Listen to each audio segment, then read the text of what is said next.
extremely sorry to disappoint. అంటే ఇప్పుడు ఏదో ఉనికిపోతున్నాను మంచం కింద కొంచెం నేడుస్తున్నాను అని అందరూ what ever the media speculating వాళ్ళందరికీ చిన్న డిసప్పాయింట్మెంట్గా ఉండొచ్చు వీడియో. ఇక్కడ పాయింట్ ఏంటంటే I just want explain the whole concept. ఇప్పుడు నేను ఆల్మోస్ట్ ఒక 1 year బ్యాక్ ఏదో ట్వీట్స్ పెట్టాను అనే ఎలిగేషన్. ఆ ట్వీట్స్ ఎవరో మనోభావాలు దెబ్బతిన్నాయి. ఇక్కడ విచిత్రం ఏంటంటే 1 year బ్యాక్ పెట్టిన ట్వీట్స్ 4 డిఫరెంట్ ప్లేసెస్లో 4 డిఫరెంట్ జ్యూరిస్డిక్షన్స్లో 4కి ఒకే 3-4 రోజుల వ్యవధిలో వాళ్ళ మనోభావాలు దెబ్బతిన్నాయి. వాళ్ళు ఆ పరంగా కంప్లైంట్ ఇవ్వడం, కేసులు పెట్టడం జరిగింది. ఇక్కడ పాయింట్ 1 ఎవరి మీద అయితే నేను పెట్టానని వాళ్ళు చెప్తున్నారో వాళ్ళకి లేదు, ఎవరో థర్డ్ పార్టీ, అసలు సంబంధం లేనివాడు.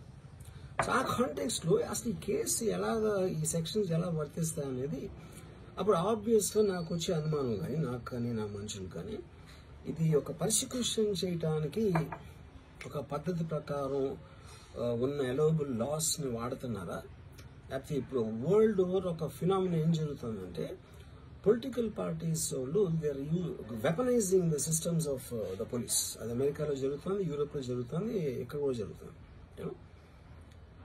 అప్పుడు నేను ఏ ఒక్క వ్యక్తిని, ఒక పోలీస్ ఆఫీసర్ని కానీ, ఒక పొలిటికల్ పర్సన్ కానీ నేను బ్లేమ్ చేయట్లా. I think it happens in certain ఒక ఏమంటారు దాన్ని, ఒక వే. అది అందరూ కూడా ఎంతో కొంత అది చేయటానికి టెంప్టేషన్ ఉండొచ్చు.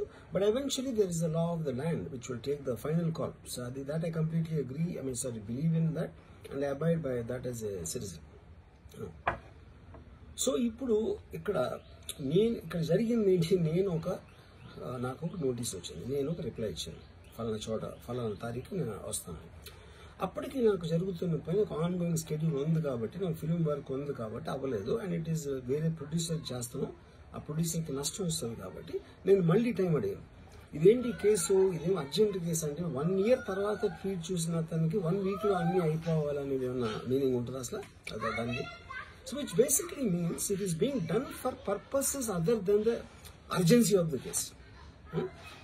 ఇది అర్జెన్సీ ఆఫ్ ద కేసు అంటే మీరు మర్డర్లు గేడలు ఇన్ని జరిగి సంవత్సరాలు తీసుకుని నిందితులకి తొందరగా శిక్ష పడే పరిస్థితిని కల్పించాలని మాత్రం మనస్ఫూర్తిగా కోరుకుంటున్నా. ఎందుకంటే చాలామంది ఇప్పుడు మన ప్రజలు కూడా, అంటే ఎవరైనా ఏదైనా అనుకుంటారు తొందరగా శిక్ష పడితేనే, లేకపోతే ఇది లాంగ్ రన్ వెళ్ళింది అనుకొద్ది ఆ కేసు తాలూకా స్ట్రెంత్ కూడా తగ్గిపోతుంటుంది. సో తొందరగా శిక్ష పడాలి. ఇప్పుడు కళ్యాణ్ గారు బయటపడ్డారు, మేము బయటపడలేదు. బాధ విషయంలో మీరు నమ్ముతారా, సోషల్ మీడియాలో పోస్టులు చూస్తే ఈరోజుకి నేను ఒక బాధితురాలిని. నేను నా దగ్గరికి ఒక పోస్ట్ వచ్చిన తర్వాత పోస్ట్ తీసి చదవటానికి భయపడి దాన్ని ఫార్వర్డ్ చేస్తే నా పోలీస్ ఆఫీసర్లకి నేను ఫార్వర్డ్ చేయాలి. అది సిగ్గుపడి నేను ఫార్వర్డ్ చేయలేకపోయాను. ఎలాంటి బాధపడుతున్నామో తెలుసా మీకు? రాబందుల్లా పడుతున్నారు. కనీసం వాళ్ళ తాలూకా పైత్యాన్ని మాటల రూపంలో నోటికి వచ్చినట్టు భావస్వేచ్ఛ ప్రకటన అని ఒకే ఒక పదం ఉపయోగించుకొని వాళ్ళు చేస్తున్న పదజాలాలు కానీ, వాళ్ళు పెడుతున్న పోస్టులు కానీ చూస్తూ ఉంటే ఎవడండి ఆడు మా మీద పెట్టడానికి? పవన్ కళ్యాణ్ గారు ఇంట్లో ఆడపిల్లల మీద అఘాయిత్యం చేస్తామని ఒకడంటాడు, భువనేశ్వరి గారి గురించి దరిద్రంగా మాట్లాడేవాడు ఒకడుంటాడు, లేకపోతే నారా లోకేష్ గారి గురించో నారా బ్రాహ్మణి గారి గురించో మాట్లాడేవాడు ఒకడు ఉంటాడు, మా గురించి మాట్లాడే వాళ్ళు ఒకరు ఉంటారు. ఒకరు ఇద్దరు కాదు, మూకుమ్మడిగా సోషల్ మీడియాలో దాడి చేస్తూ ఉంటే ఆ దాడికి సంబంధించి ఈరోజు పోలీస్ డిపార్ట్మెంట్ వాళ్ళని పట్టుకోండి అని మాట్లాడుతూ ఉంటే, ఎక్కడో అక్కడ మాకు చట్టం సహకరించట్లేదో, ఎలా మాట్లాడితే ఇలా ఉండి ఆ ఉదాసీనత అన్నది కనిపిస్తూ ఉంటే కడుపు మండి ఎవరైనా మాట్లాడతారు. అది కడుపు మంట. రేపు పొద్దున్న మా పొజిషనే ఏమనుకోద్దు, ఇక్కడున్న వాళ్ళు ఎవరో ఒకరికి ఆ పొజిషన్ వస్తే ఆ కడుపు మంట ఏంటో తెలుస్తుంది. ఏమండి ఈరోజు రాజకీయాల్లోకి ఆడవాళ్ళు రావాలంటే ఇంత భయపడాలా?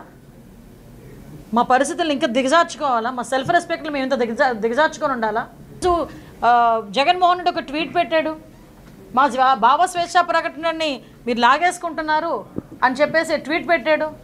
ఈరోజు గుర్తొచ్చిందా భావస్వేచ్ఛ ప్రకటన లాక్కుంటున్నామన్న విషయం? మీరు 5 సంవత్సరాలు మేము ఒక్క పోస్ట్ ఒక ఫార్వర్డ్ పోస్ట్ ట్విట్టర్లో పెట్టిన కారణంగా గౌతు శిరీష ఇప్పుడు ఎమ్మెల్యే ఆవిడని సిఐడి ఆఫీసులో ఉదయం నుంచి సాయంత్రం వరకు కూర్చోబెట్టారు.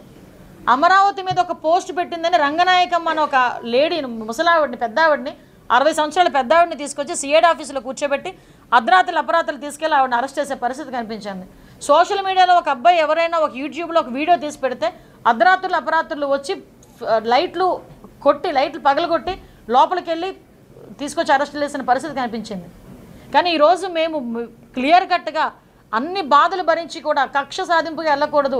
ఈ రాష్ట్రం అట్టడిగిపోయింది, అభివృద్ధిలో కూడా సున్నా అయిపోయింది, ఉద్యోగాలు లేక అల్లాడిపోతున్నారు, డబ్బులు లేక కనీసం రోడ్లు వేసుకోలేని పరిస్థితిలో ఉన్నామని మేమందరం కూడా ముందు ఈ వీటి మీద మేము దృష్టి పెడితే, పైగా బయటకు వచ్చి వీళ్ళు ఏం మాట్లాడతారండి?